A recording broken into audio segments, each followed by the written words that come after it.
இது எடு இது எடு நான் இது எடு இது எடு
முடிஞ்சோடனே பாஸ் பண்ணிட்டு ஆரம்பிக்கும்போது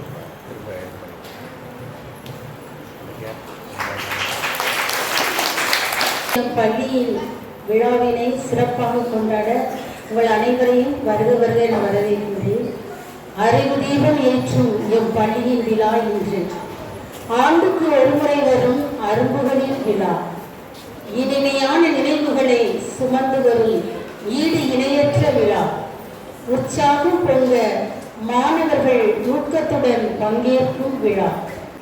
மறையறிவு நன்னறி வாழ்வு இவற்றின் பாதையில் பயணித்த எம் மாணவர்களின் மறைக்கல்வி நன்னறி கல்வி ஆண்டறிக்கையை சமர்ப்பிப்பதில் உளமகிழ்கின்றேன். 2023-2024 கல்வியாண்டில் இறையாட்சி மலர்ந்திட இணைந்து பயணிப்போம் என்ற விருது வாக்கோடு தூத்துக்குடி மறை மாவட்டத்தின் மறைக்கல்வி பணித்துறையின் பாடத்திட்டத்தின்படி எம் பள்ளியில் தினந்தோறும் காலை 9 மணி முதல் 9:40 வரை 1 முதல் 5 வகுப்புகளுக்கு மறைக்கல்வி புதிய பாடத்திட்டத்தின் அடிப்படையிலும் 6 முதல் 8 வரை பழைய மறைக்கல்வி புத்தகத்தின் அடிப்படையிலும் மற்றும் 1 முதல் 8 வகுப்புகளுக்கு நன்னறி வகுப்புகளும் தனித்தனியே ஆசிரியர்களால் சிறப்பாக நடத்தப்பட்டு வருகிறது. பாடப்புத்தகத்தோடு திருவிவிலியம், திருமறைச்சுவடி மற்றும் திருக்குறள் பகுதிகளும் இணைந்து நடத்தப்படுகிறது. ஆசிரியர்களால் திட்டமிட்டு பாடக்குறிப்பு, துணைக்கருவிகள், உண்மை பொருட்கள், மாதிரி, செயல்முறை திட்டம், செயலி, ஐகேட் ஆப் மூலம் பாடங்கள் நடத்தப்படுவது மிகவும் சிறப்பானது.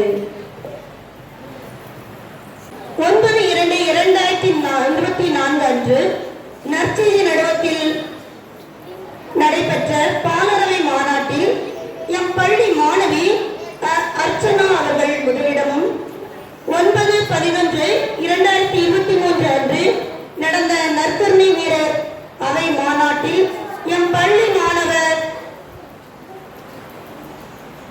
கிஷோர் அவர்களும் முதலிடம் பெற்று எம் பள்ளிக்கு பெருமை சேர்த்துள்ளார்கள் என்பதை பெருமிதத்துடன் கூறிக்கொள்கின்றோம். மேலும் எல்லா சமயத்து மாணவர்கள் இணைந்து செயல்படும் இளம் மாணாக்கர் இயக்கம் போன்றவற்றையும் தலைமை ஆசிரியர் அவர்களின் மேற்பார்வையில் அவைகளின் வழிகாட்டி ஆசிரியர்களின் துணையோடு மாணவர்களால் அறிக்கை எழுதப்படுகிறது. மற்றும் ஒவ்வொரு ஆண்டும் ஆண்டு திட்டமிடல் 2-3 அறிக்கைகளும் மறைக்கல்வி தொடர்பாளர் ஆசிரியர் அவர்களால் எழுதப்பட்டு தாளாளர் தந்தையின் ஒப்புதல் பெறப்பட்டு மறைக்கல்வி பணித்துறை இயக்குனர் தந்தையிடம் சமர்ப்பிக்கப்படுகிறது. மறைக்கல்வி வரலாறு என்னும் நூலை எழுதி மறைக்கல்வி இயக்குனர் தந்தையிடம் தாளாளர் தந்தை அனுமதியுடன்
மன்னரின் கட்டளை.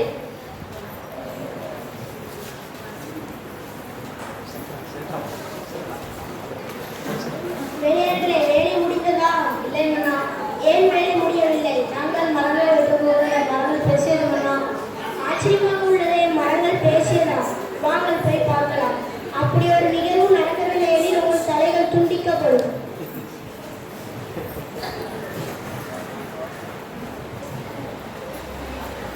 வெட்டுங்கள் சேவர்களே, எங்களை வெட்டாதீர்கள், எங்களை வெட்டாதீர்கள், எங்களை வெட்டாதீர்கள். மரங்கள் பேசுகின்றனவே. மன்னரே, தயவு செய்து எங்களை வெட்டாதீர்கள். எங்களை வெட்டுவதற்கு முன் எங்கள் வேண்டுகோளை கேளுங்கள். பின்னர் என்ன செய்வது என்பதை நீங்களே தீர்மானிங்கள். சரி. என் உடம்பில் உள்ள ஒவ்வொரு பாகமும் கசப்பு உணர்வை கொடுத்தாலும் மருத்துவ குணம் கொண்டவன் நான். தீராத வியாதிகளையும் என்னால் குணப்படுத்த இயலும். மருத்திற்கும் மருந்தாக உள்ள என்னை வெட்டுவது சரியா? உலகத்தில் பெரிதான நான் பறவைகளுக்கும் விலங்குகளுக்கும் புகலிடமாகவும் மனிதர்கள் இளைப்பாற நிழலையும் சிறுவர்கள் ஊன்று கட்டி விளையாட விருதுகளை தருகிறேன். எல்லை வெட்டுவது முறையா? வீடு கட்டுவதற்கு மட்டைகளும் ஓலைகளும் சட்டங்களையும் வழங்குகின்றேன். வெயில் காலத்தில் மக்கள் குளிர்ச்சியாக இருக்க பதநீரும் நொங்கும் தருகின்றேன். என்னை வெட்டுவது நியாயம். இயற்கையான எண்ணெய் தருகிறேன். நான் உறுதியும் வலிமையும் பெற்றிருப்பதால் என்னை வீட்டு சாமான்கள் செய்ய பயன்படுத்துகிறார்கள். உயரமாக வளர்ந்துள்ள நான் உடலில் வெப்பத்தை தவிர்க்க வாய்ப்பும் வயிற்றுக்குள் நார தேங்காயும் கூரை வேய ஓலையும் தருகின்றேன். இதை வெட்டுவது சரியாகுமா? நுங்கு இலை மருந்தாகவும் பூ இலை உணவாகவும் பயன்படுத்துகிறது. வாருங்கள், அரண்மனைக்கு செல்லலாம். நம் நாடு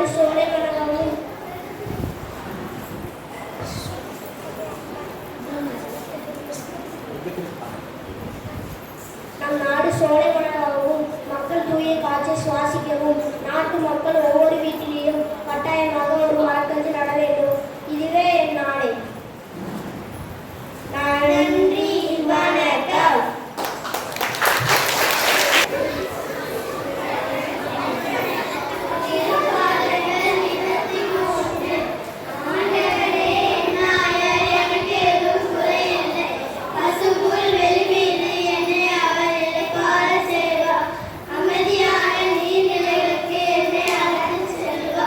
அவர்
ஆஃபீஸ் போயிட்டு வந்துடுறேன். நீங்களும் பார்த்து பத்திரமா போயிட்டு வாங்க.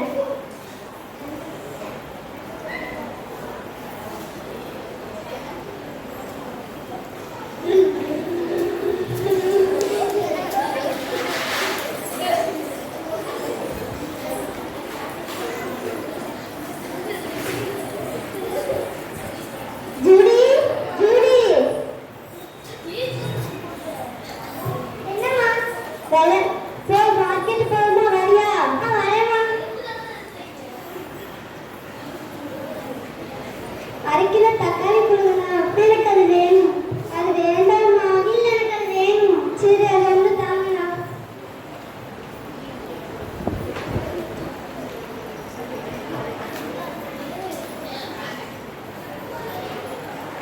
இந்தாம்மா.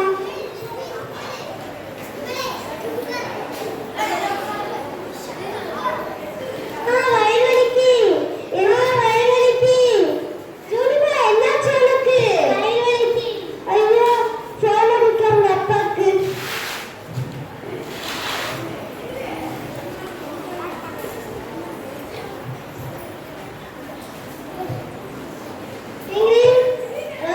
ஜூடி மயக்க போட்டு விழுந்துட்டா, சீக்கிரமா வாங்க.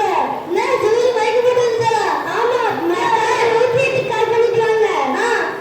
ஜூடிமா, ஜூடிமா, எந்திரிமா. என்னாச்சு? தெரியலங்க, மயக்க போட்டு விழுந்துட்டா. 108 கால் பண்ணீங்களா? போய் கால் பண்ணியா? எத்தனை வாட்டி தான் மறப்ப? ஹலோ, 138. சீக்கிரம். 138 இல்ல, அது 108 இல்ல, 108. 108, சீக்கிரம் வாங்க. என் பொண்ணாச்சி மயக்க போட்டு விழுந்துட்டா.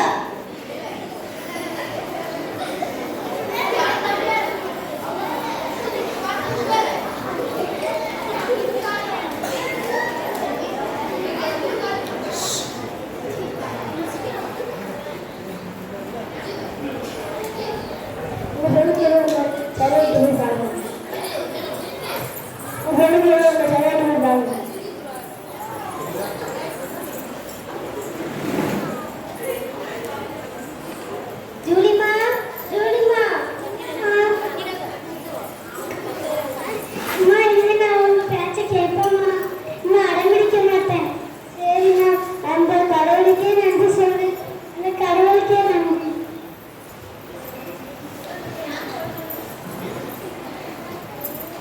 பெற்றோருக்கு கீழ்ப்படியாம கூடி வந்து இந்த மாதிரி பண்ணிட்டா, நீங்களும் அந்த மாதிரி தப்பு பண்ணாதீங்க. பெற்றோர் சொன்னது வந்து எல்லாமே நல்லதுக்கு தான். ஆசிரியர் சொன்னதும் எல்லாமே நல்லதுக்கு தான் சொல்றாங்க. எதுவுமே கெட்டதுக்கு உங்களுக்கு சொன்னதே கிடையாது. அதனால பெற்றோருக்கும் ஆசிரியருக்கும் கீழ்ப்படிந்து தான் ஆகணும். கீழ்ப்படிவேன், கீழ்ப்படிவேன், கீழ்ப்படிவேன், கீழ்ப்படிவேன், கடவுளுக்கு கீழ்ப்படிவேன். செல்ல பிள்ளை, செல்ல பிள்ளை, நான் செல்ல பிள்ளை. இயேசுவுக்கும் அன்னைக்கும் செல்ல பிள்ளை. செல்ல பிள்ளை, நான் செல்ல பிள்ளை.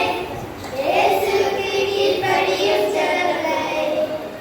அம்மா, அம்மா பேச்ச தட்டாம கேட்பேன். பெரியவங்க பேச்ச நிச்சயமா கேட்பேன். அப்பா, அம்மா பேச்ச தட்டாம கேட்பேன். பெரியவங்க பேச்ச நிச்சயமா கேட்பேன். மனசாட்சி குரல அமைதியா கேட்பேன். கீழ்ப்படிவேன், கீழ்ப்படிவேன், கீழ்ப்படிவேன், கீழ்ப்படிவேன், கடவுளுக்கு கீழ்ப்படிவேன். கீழ்ப்படிவேன், பெற்றோருக்கு கீழ்ப்படிவேன். நன்றி. இந்த விழாவிற்கு என்னை அழைத்து அனைத்து ஏற்பாடுகளையும் என்னிடத்தை தெரியப்படுத்தி முயற்சி செய்த இந்த பள்ளியினுடைய ஆசிரியர் ராணி அவர்களுக்கு என்னுடைய நெஞ்சார்ந்த நன்றியை தெரிவித்துக் கொள்கிறேன். இந்த நாங்கள் பள்ளிக்கூட படித்தேன். நாங்கள் 19ஆம் தேதினா எங்களுக்கு இந்த இடத்துல தான் சுசத்தராக உட்கார்ந்துருப்பார். நாங்கள் ஒவ்வொரு நாளும் அந்த வந்து எங்களுடைய ஜெபங்கள் நாங்கள் செய்த அந்த தவ முயற்சிகள் எல்லாமே அப்பெல்லாம் அருட்சகோதரிகள் அவங்க தான் எங்களுக்கு இந்த நன்னெறி மறைக்கிற வசதிகள் எல்லாம் நடத்தும். நான் படிக்கும்போது எனக்கு இப்படி ஒரு வாய்ப்பு, இப்படி ஒரு தேர்வு எதுவுமே கிடைக்கல. ஆனால் நான் ஆசிரியர் பணியாற்றிய பொழுதுதான் மாணவர்களை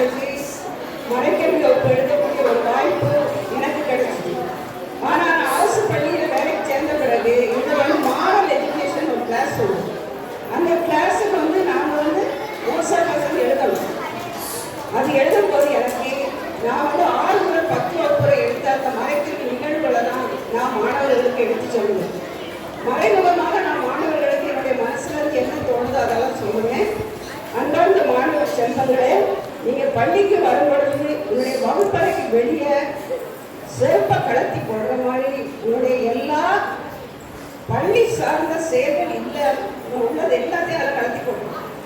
கலத்தி போட்டுட்டு நல்ல ஒரு மாணவனா, ஒழுக்கத்தை கற்றுக்கொள்ள வருகின்ற ஒரு மாணவனா, உன்னுடைய வாயிலிருந்து எந்த ஒரு தீய வார்த்தைகளும் யாரையும் கஷ்டப்படுத்தாமல் இருக்கக்கூடிய அந்த வார்த்தைகள் இது எல்லாமே வெளியே வச்சுட்டு படிப்பதற்கு ஒரு பண்புள்ள இடமாக இந்த கல்வியை வந்து எடுத்துக்கணும்.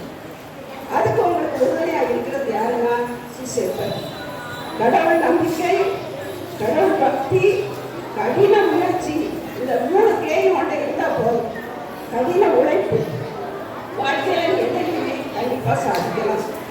அன்னை தெரசா சொல்றாங்க, நீ வந்து உன்னுடைய நேரத்தை மற்றவங்களை தீர்ப்பிடுவதிலும் மற்றவங்க குறைகளை சொல்றதையும் நீ வந்து உன்னுடைய நேரத்தை செலவழிச்சீங்கன்னா நீ உன்னுடைய குடும்பத்தை அன்பு செய்ய முடியாது.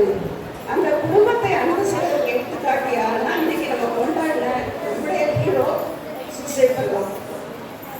எனவே அன்பார்ந்த மாணவர்களே, உங்களிடத்தில் உள்ள கெட்ட பழக்க வழக்கங்கள் எதையுமே நீங்க வந்து இப்போ வந்து மறந்துங்க. இனி இதுவரை நீங்க செஞ்சாலும் சரி, இன்னும் வந்து நீங்க எதுவுமே செய்ய வேண்டாம். பள்ளிக்கு வரும்பொழுது கடவுளை வணங்கி, பெற்றோரை வணங்கி, ஆசிரியரை வணங்குங்கள். உனக்கு எவ்வளவு பெரிய பதவி இருந்தாலும் அதுல ஒரு பணிவு இருக்கணும். கண்டிப்பா இந்த சபை உரையாளர் 6:9 சொல்லியிருக்காங்க, கிடைக்காத ஒன்று தேடி நீ அலைகிறதில்ல, இருப்பதை உள்ளதே மேல் அப்படிங்கிற ஒரு மன இடம் வந்து உனக்கு இந்த வயசுல வந்து இருக்கணும். கண்டிப்பா கடவுள் மேல நீ நம்பிக்கை வைக்கணும். மற்றவர்களுக்கு இடத்துல பழகும் பொழுது ஒரு பணிவு எல்லாமே உனக்கு இருக்கணும். ஒரு 3 பேர் சேர்ந்து பேசுறீங்க, 3வது ஆளை பற்றி அதில் இன்னொரு ஆளை பற்றி தான் நம்ம பேசுறோம். இந்த பழமொழிகள் ஆரம்பத்தில் நீங்க பார்த்துருப்பீங்க. 23:22 புரணி பேசுவது அரசுவை முந்தி போகும். அதனால உங்களுடைய வாழ்க்கையில நீங்க அடுத்தவங்களை பற்றி என்னைக்குமே என்ன செய்யக்கூடாது, பேசக்கூடாது. நான் எப்படி இருக்கேன், நான் மற்றவர்களுக்கு பிரயோஜனமா இருக்குதா, என்னுடைய வாயிலிருந்து வர வார்த்தைகள் யாரையுமே காயப்படுத்தக்கூடாது அப்படிங்கிற எண்ணத்தை நீங்க வச்சுக்கணும். இப்போ உங்களுக்கு வந்து நீங்க NMMS தேர்வுன்னு ஒன்று வச்சுருக்கீங்க, எழுதுங்களா? அந்த தேர்வுல நீங்க பார்த்தீங்கன்னா 6ஆம் வகுப்புல இருந்தே நீங்க வந்து ஜிகே படிங்க, ஜெனரல் நாலேஜ். ஒரு 10 பேர் சேர்ந்து, ஒரு 3 பேர் சேர்ந்து செல்லக்கி தடவிட்டே விளையாட்டு விளையாடுறதுக்கு பதிலாக அதில் ஜிகேன்னு போடுங்க. 10 கேள்வி வரும். இன்னைக்கு நான் உங்களுக்கு 10 கேள்வி சொல்றேன். நீங்க 6ஆம் வகுப்புல இருந்தே NMMS தேர்வு படிச்சீங்கன்னா கண்டிப்பாக 8ஆம் வகுப்பு முடிக்கும்போது உன் கையில வந்து வருஷத்துக்கு 12,000 அரசே கொடுக்குது. அது படிக்கும் பெருமை. இது வந்து 12th படிக்கிற வரைக்கும். நான் வேலை பார்த்த தலைமை ஆசிரியர் வேலை பார்த்த பள்ளிக்கூடத்தில் ஒரு வேன் நிறைய மாணவர்களை கொடுத்தோம். அப்போ உங்களுக்கு ஈடுபாடு எதுல இருக்கணும்னா கல்வியில தான் இருக்கணும், பள்ளியில தான் இருக்கணும். நீங்க வந்து 8ஆம் வகுப்பு இந்த பள்ளியை விட்டு வெளியே போகும் பொழுது ஆகா ஆர்சி பள்ளிக்கூடத்தில் படித்த பையன் மிக திறமை வாய்ந்தவன் அப்படின்னு உங்களை எல்லாத்துலையும் சேர்ப்பாங்க. இப்போ உங்களுடைய பேச்சு போட்டி, உங்களுடைய நடனம், திருக்குறள்லாம் அந்த கலைஞர் டிவியில் தமிழோடு விளையாடுன்னு ஒன்று வருது. அதில் ஒரு 15 மார்க் உங்களை விட்ட ஆளே கிடையாது. கண்டிப்பா நீங்க அதெல்லாம் சேருங்க. இந்த உங்களுக்கு அடித்தளம்.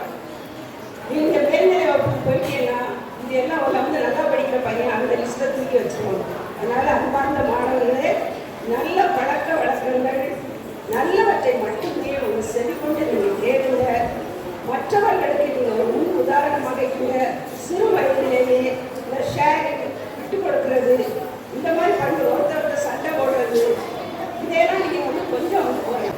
டாக்டர் அப்துல் கலாம் சொன்னது போல 7 வயது நீங்க எப்படி இருக்கணும்னா உங்க மனசுல வந்து எந்த ஒரு துவண்டு போற தன்மை இருக்கக்கூடாது. தோல்வியிலும் விடாமுயற்சி இருக்கணும்.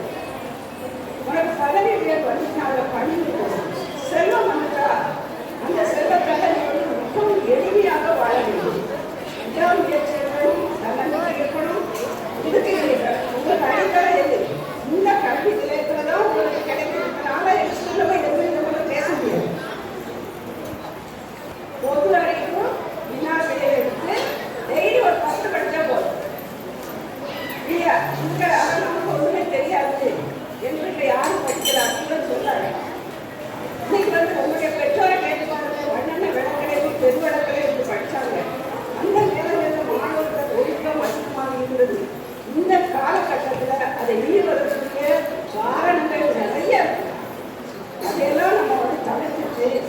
ஒரு இடம் ஒரு முயற்சி வந்து நம்ம எடுக்கிறோம்னா அதுக்கு நிறைய தடைகள் வரும்.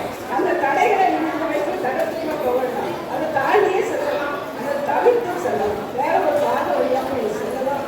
அந்த பாதையை கொடுக்கிற யாருன்னா அந்த பையன். அதனால அன்பாசமானவர்களே, உங்கள்கிட்ட எனக்கு ஒரு பேசுகிற ஒரு வாய்ப்பு கிடைச்சிருக்கு.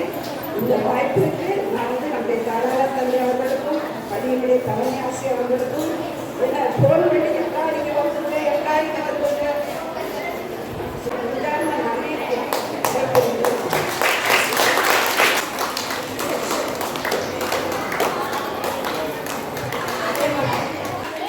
பாருங்கள், நாம் ஒவ்வொரு நாளும் ஒவ்வொரு இடம் செல்கிறோம். இன்று நாம் எருசலேம் செல்வோம்.